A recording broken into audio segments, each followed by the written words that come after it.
Peggy 16.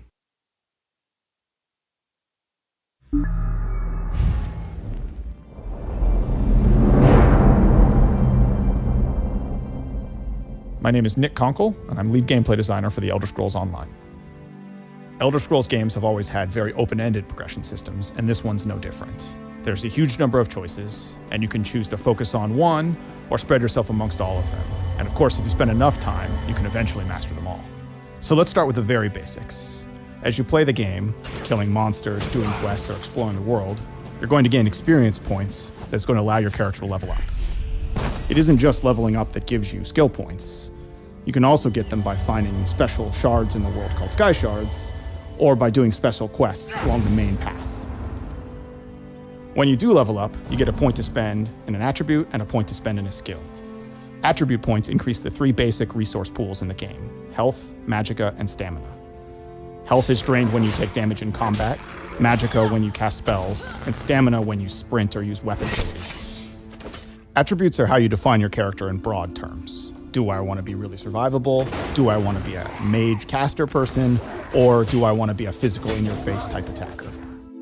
Skill points, on the other hand, allow you to define your character in a specific way. So you can spend a point to learn an ability or a spell, and abilities or spells belong to a skill line, which is a thematic connection of abilities. The more you use abilities from a specific skill line, like say Stone Fist from the Earth Magic skill, the more you'll have access to the abilities later in the line, like Petrify or Magma Armor. After you gained enough experience with an ability, you get the opportunity to morph it to further customize your experience with it. So, for example, the Templar ability Rush Ceremony, which heals a nearby ally, can be morphed so that it heals 3 nearby allies, or so that it restores magicka to you when you cast it. After you've advanced far enough in a skill line, you gain access to ultimate abilities, which are some of the most powerful abilities in the game. Things like Dragon Leap on the Dragon Knight, or Overload on the Sorcerer, or Nova on the Templar. Ultimate abilities work a little differently from the rest of the abilities in the game. They don't consume magicka or stamina. Instead, you have to build up for the opportunity to use them, and then when you do, you can have a devastating effect on the battlefield. So we've been talking a lot about spells that you can use in combat, which we call active abilities. But you can also spend your skill points on passive abilities. And those have a more subtle effect that's permanent on your character. So it can be things like increase the damage you cause with fire spells, or something like where your lightning magic will have a chance to cause the target to disintegrate instantly and turn into a pile of ash. There are 2 decisions you make at character creation that will affect the skill lines you have as you progress your character further.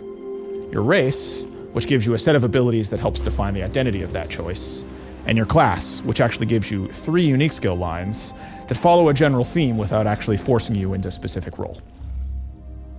Your class and race skills only represent a fraction of what's possible to get in the game, though. There's a whole set of general skills that are available to anyone who plays the game. A good example of this is the weapon and armor skills, which every character starts the game with, and anyone can take the time to learn and master. So no matter what class or race I picked, if I pick up a sword and shield, I can start getting stronger with that weapon. Or, alternatively, if I want to wear light armor and use a staff, I can become a good mage. You can also find entirely new skill lines for your character by playing the game and exploring the world. This ranges from relatively easy things to do, like join the Mages Guild or join the Fighters Guild, or by finding out in the world the opportunity to become a werewolf or a vampire. Getting one of these new skill lines gives you the opportunity to get special abilities that wouldn't be available to your character otherwise. We've really only scratched the surface of all the different combinations of builds and abilities that players have been making using this progression system, and that's what you'd expect in an Elder Scrolls game. It's all about player choice. You can build the character the way you want to, and we can't wait to see what you guys come up with.